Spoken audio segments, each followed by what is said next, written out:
Andrew McCART, IFL TV, proudly sponsored by Everlast, and I'm delighted to be joined by the ant and deck of the fight game. Right, who's who?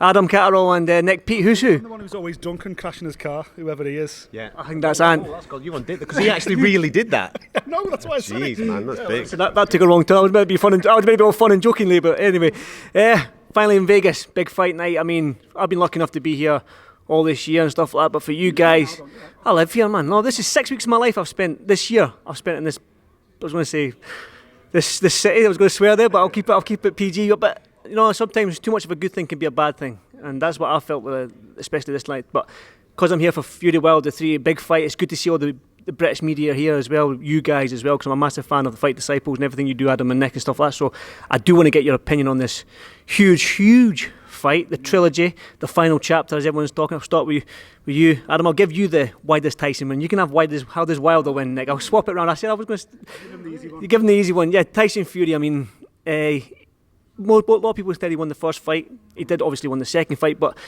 I mean, lightning strike 3 times. I think so, mate. I'll be honest. I'll be gobsmacked if lightning doesn't strike a third time. And this is there's 2 key factors for me coming into this. Where's Tyson Fury's head at? Because ability-wise, he's miles better than Deontay Wilder. So is he motivated? Is he up for it?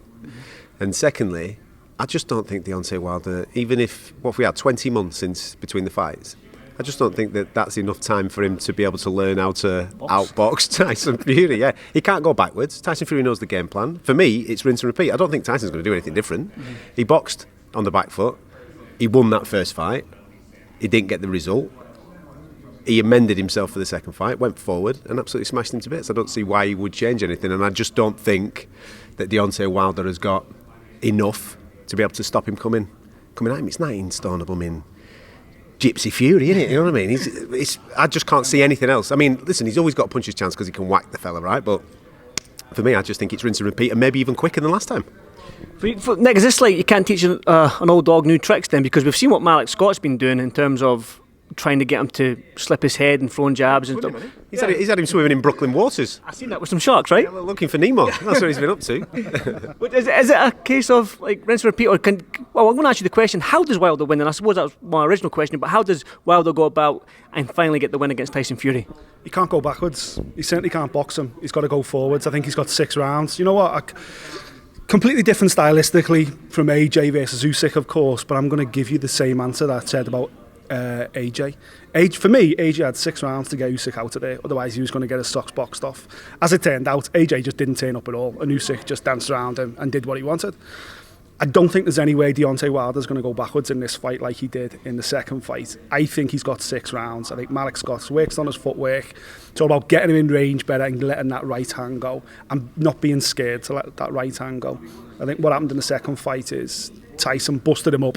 Tyson done the one thing that Wilder and their entire team, I remember speaking to Jay Nader, I spoke to the entire team at the weigh-ins, and I said, Tyson's been telling us all week he's going to run you down, he's going to come out flying, he's going to knock you out. And they laughed in my face and went, oh, you Brits, you'll believe anything Tyson Fury says. There's no way in the world he's going to stand and punch with Deontay Wilder. And I think that completely threw them off when he did exactly that. And Wilder, his bottle went then. And of course he couldn't get out the way. And it was only his pride that kept him on his feet. He was saved in the corner. He was pulled out for a reason because he was about to get stopped. I think it was a sensational decision. But I think the fact that Wilder, for me, doesn't look like he's processed that defeat. Do as much as you want with Malik Scott. Do as much as you want and all this stuff. But, you know, he hasn't offered himself to any UK media. We've all put requests in. He's not doing any media. You know, we're all basically waiting on a phone call to try and get 5 minutes with the guy. He won't do us. He won't speak to any of us because he doesn't want to relive that moment. Because once he relives that moment, he will psychologically crumble again. I think in the fight, as Adam said earlier on, I give him 6 rounds. He's got 6 rounds to catch Tyson as Tyson comes in. And if he doesn't, I think he's going to get smashed to bits again. I think. Sorry to interrupt you there, mate. Especially about his mental. His mental just on tactics, he can't really do anything different. I don't think Wilder. He's just got to do. Couldn't outbox Usyk, and Wilder can't outbox Tyson. Yeah, so that's a fact. So he's got to do a similar thing, but more of it. I just think if you throw enough shit, some of it's going to land, aren't you? Just throw it. Throw as much as you possibly can, and hope that you clip him. That's if I was Wilder, that's what I'd do. Yeah. I do want to talk about AJ and Usyk, but I'll stay on Fury and Wilder just now. But like.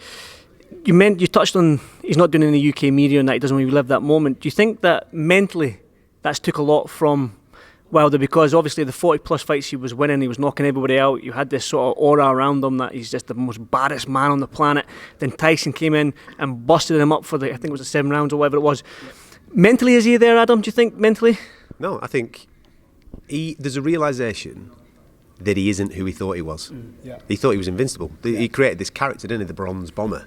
And Tyson Fury bomb-disposed him. That's what he did. And that is obviously a massive realisation for Deontay Wilder. So the way...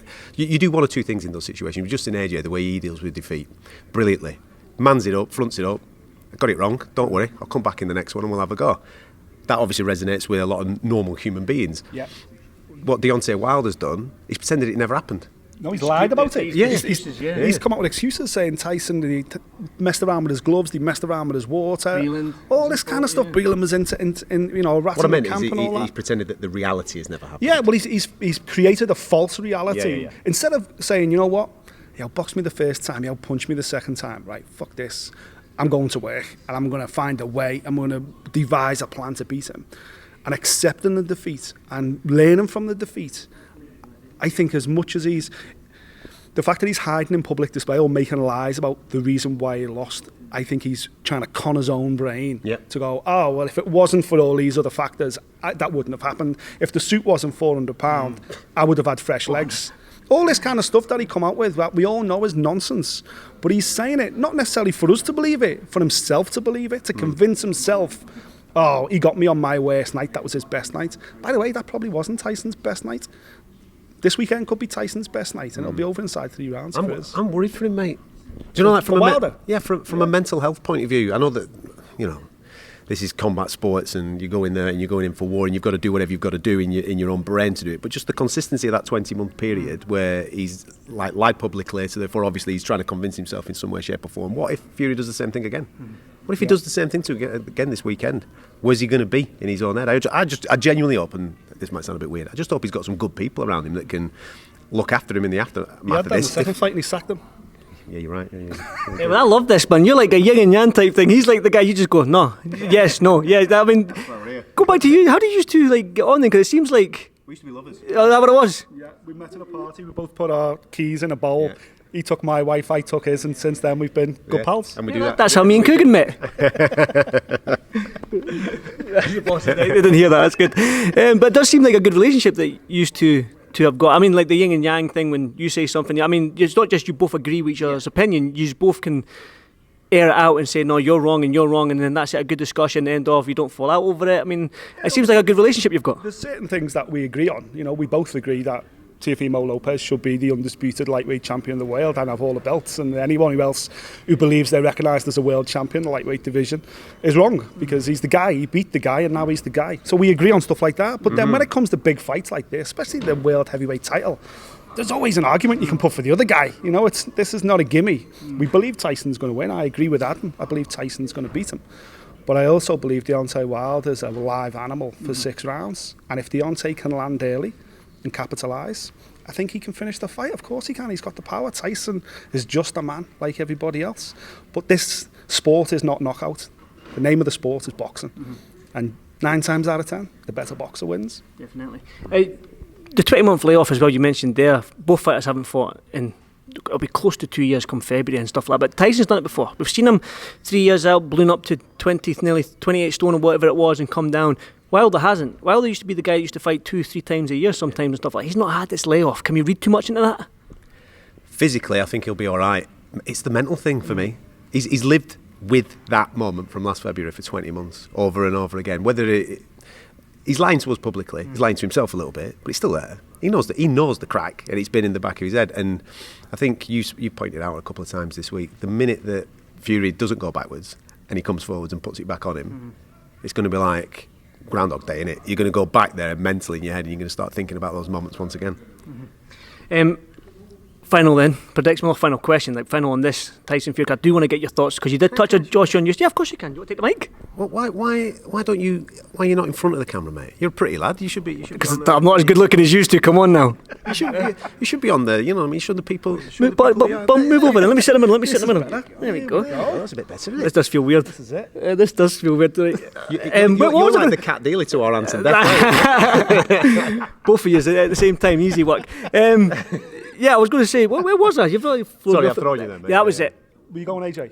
Oh, no, I was going to stay on Tyson Fury. I'm going to say Tyson Fury is predicted even quicker this time, 7 rounds. Can I get a quick prediction from you? Do you think it's going to go quicker? And then a quick prediction from you, Nick. Yeah, I do think it will be first half of the fight. I don't think we get the second half of the fight. Just because I think Wilder's going to come out super aggressive, because I think he knows he ain't going to box him, so he's going to come and throw the kitchen sink at him, which is obviously then going to make Tyson Fury answer that. Fury's not going backwards. They're going to meet in the middle. And someone's going over, and I would favour that would be Deontay Wilder going over. So Fury will get this done in the first half of the fight.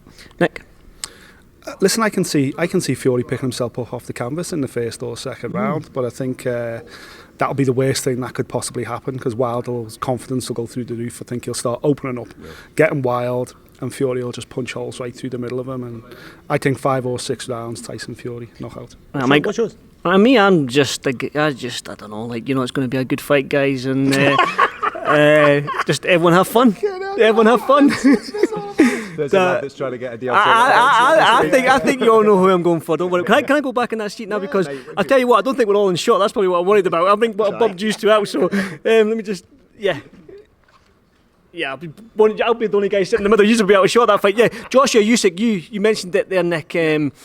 When I was watching the fight, I was almost think that I wanted Joshua to use his size, and sometimes you don't box the boxer, you fight the boxer, and I wanted sort of like Joshua to go back to that sort of fighting style where he would just stay in the front foot, use his weight, his size, his dominance, his reach, just everything, all the attributes he has that Usyk doesn't, but he never done that. But for you, when you looked at the fight, and you obviously come Saturday, what was your thoughts on the final result and the fight itself?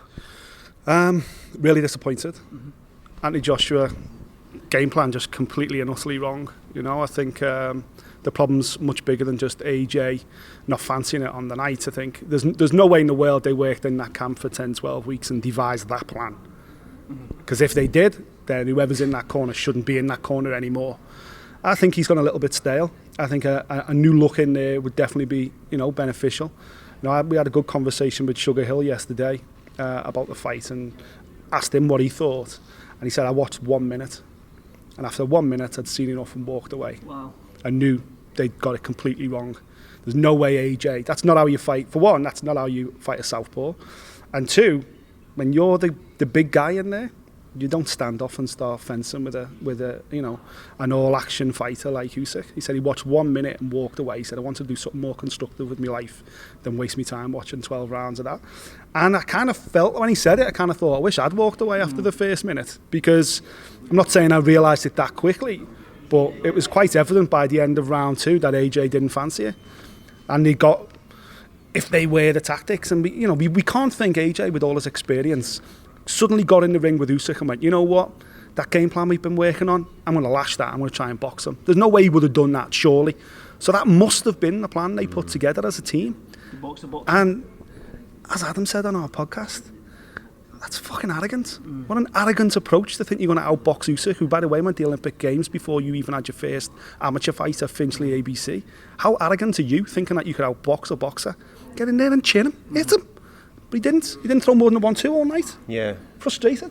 Listen, I'm constantly saying that I genuinely think that the Klitschko fight, even though he wins it, has changed the whole mentality of the way that Anthony Joshua approaches contests. I don't think he enjoyed that night. He wins it and he comes away with the adulation, but he wants to try and hone his skills and become a guy like Lennox Lewis or a guy like Vladimir Klitschko, but that's not the thing that made him famous. That's not the thing that we all fell in love with him for. Those fights before Klitschko, okay, the level of opponent ain't Klitschko and what's come since, but he chins everyone.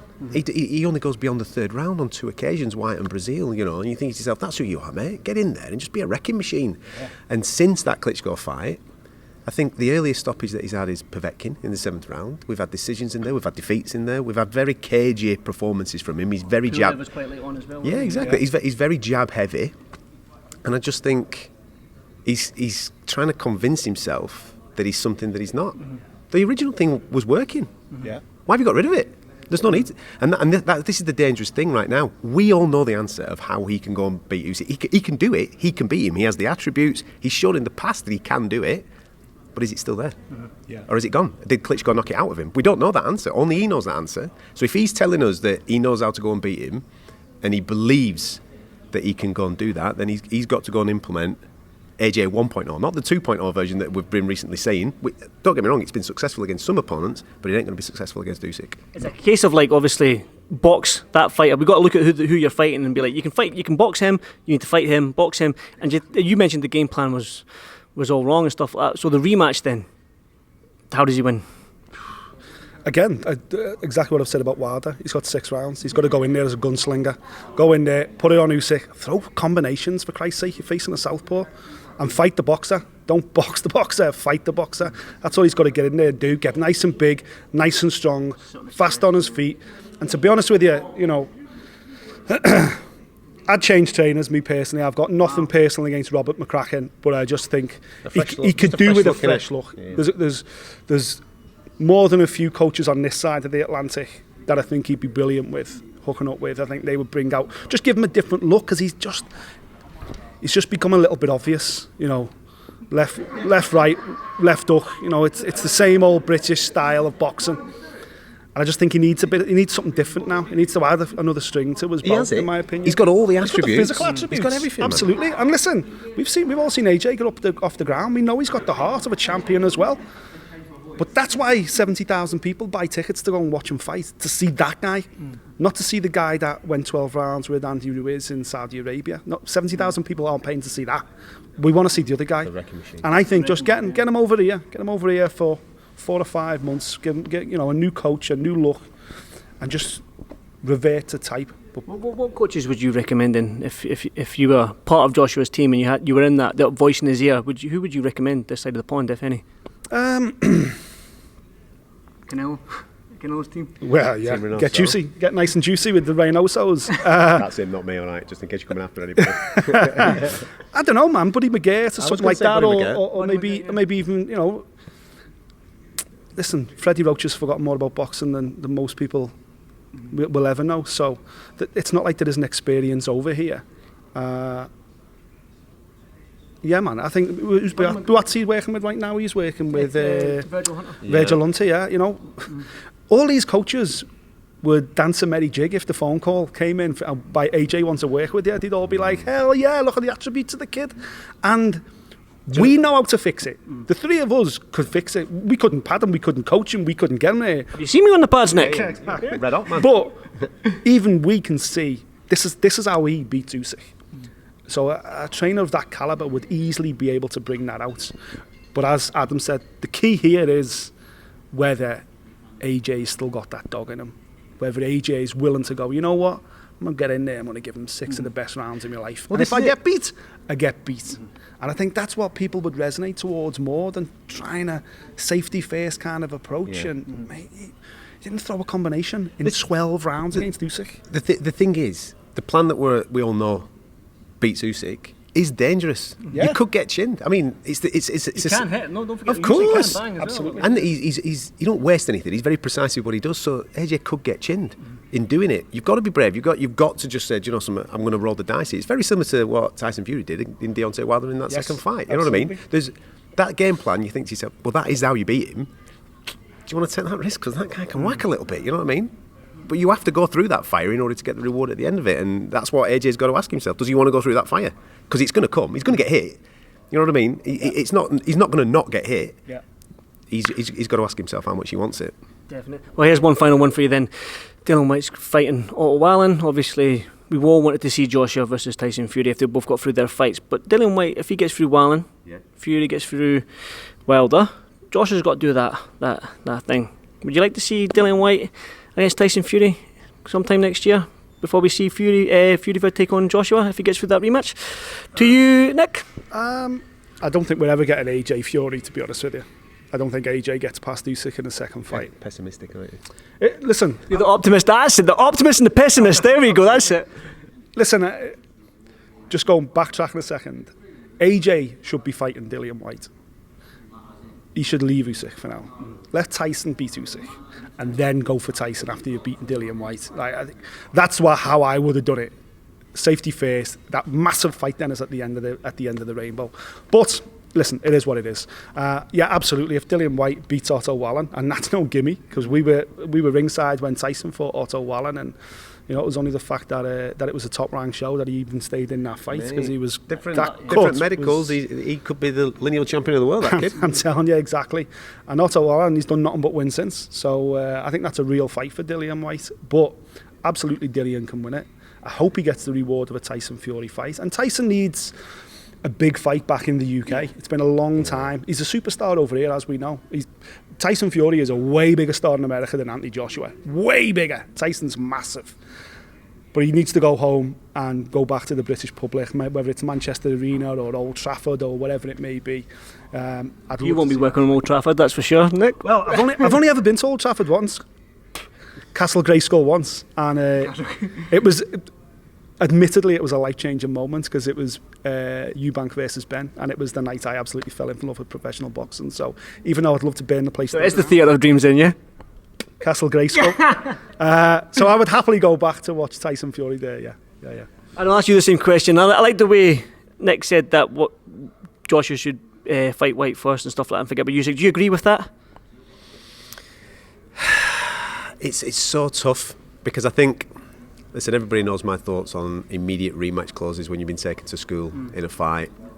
Against a mandatory situation, yeah. I mean, we could even probably make that type of reference to this trilogy at the weekend. They're more business decisions than boxing decisions, them, aren't they? And I'm all for the more boxing decision, because I want to see an undisputed champion. Wait and see one for God knows how long. Yeah. Absolutely, man. That's what we want to see. But I understand why he's doing it. I understand why he's going back in there. Because exactly what we've just been speaking about for the last 5 minutes. The plan's there. You know how to beat him. Implement it. Just go and implement it. Can you implement it? And if you can implement it, then it's still an unbelievable win, because nothing changes. You can't then change the narrative and say, well, Usyk's only a cruiserweight. You can't say that. He's still the guy. He's a legit heavyweight now. Absolutely. He's the unified heavyweight champion. So you go in there, you chin him, you do what you're supposed to do. Then you set up the monster fight with whoever wins this at the weekend. That's what we all want to see. So I've no problem with him chasing it, as long as it's not just a rinse and repeat of what we've just seen. He's got to go in there and implement a new plan.